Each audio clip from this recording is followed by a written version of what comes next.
മദ്യനയ അഴിമതി കേസിൽ ഡൽഹി മുഖ്യമന്ത്രി അരവിന്ദ് കെജ്രിവാളിന്റെ ജാമ്യ ഉത്തരവിന് താൽക്കാലികമായി സ്റ്റേ. ഉത്തരവ് തൽക്കാലം പ്രാബല്യത്തിൽ വരില്ലെന്ന് ഡൽഹി ഹൈക്കോടതി. ഇഡിയുടെ ഹർജി ഡൽഹി ഹൈക്കോടതി അടിയന്തരമായി കേൾക്കും.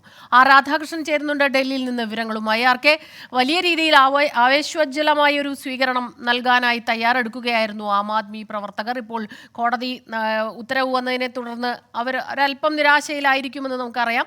എന്താണ് ഈ ജാമ്യം താൽക്കാലികമായി തടയാനുള്ള കാരണം? ഇനി എപ്പോഴാണ് ഇത് പരിഗണിക്കുക? ഇന്നലെ കോടതിയിൽ, വിചാരണ കോടതിയിൽ ഇഡി ഉന്നയിച്ച ആവശ്യങ്ങളിൽ പ്രധാനപ്പെട്ട ഒന്ന്, ഈ ഉത്തരവ് അതിന്റെ കോപ്പി ലഭ്യമായിട്ടില്ല.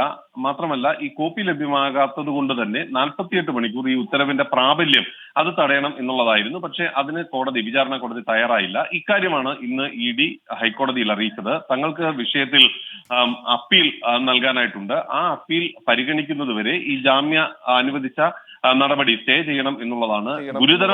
ഗുരുതരമായിട്ടുള്ള വീഴ്ചകൾ ഈ ഉത്തരവിന്റെ ഭാഗമായിട്ടുണ്ട് എന്ന് ഇഡി വാദിച്ചു. ആ വാദം മുഖവിലക്കെടുത്താണ് ഹൈക്കോടതി ജാമ്യ ഹർജി തീർപ്പാക്കുന്നത് വരെ ഉള്ള തീരുമാനം കൈക്കൊണ്ടത്.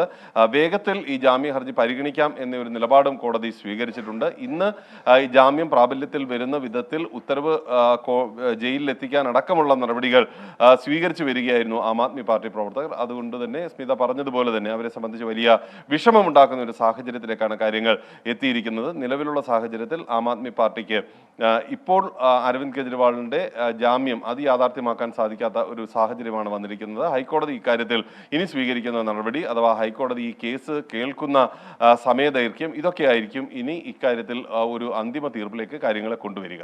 സ്മിത, ഇഡിയുടെ ഹർജി എപ്പോഴാണ് പരിഗണിക്കുക ഡൽഹി ഹൈക്കോടതി?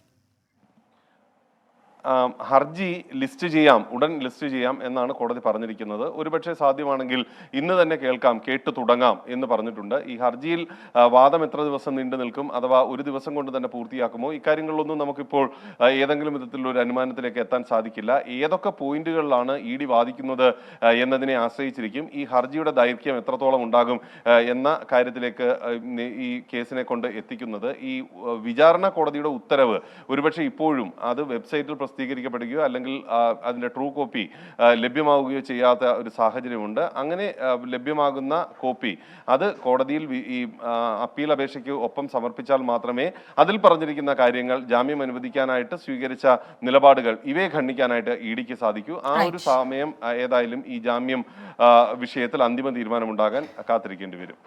ശരി. മദ്യനയ അഴിമതി കേസിൽ ഡൽഹി മുഖ്യമന്ത്രി അരവിന്ദ് കെജ്രിവാളിന്റെ ജാമ്യ ഉത്തരവിന് താൽക്കാലിക സ്റ്റേ ലഭിച്ചിരിക്കുന്നു. രാധാകൃഷ്ണൻ ഡൽഹിയിൽ നിന്ന് വിവരങ്ങളുമായി ചേരുകയായിരുന്നു. ഇനിയിപ്പോൾ ഇഡിയുടെ ഹർജി ഇന്നു തന്നെ പരിഗണിക്കും ഡൽഹി ഹൈക്കോടതി.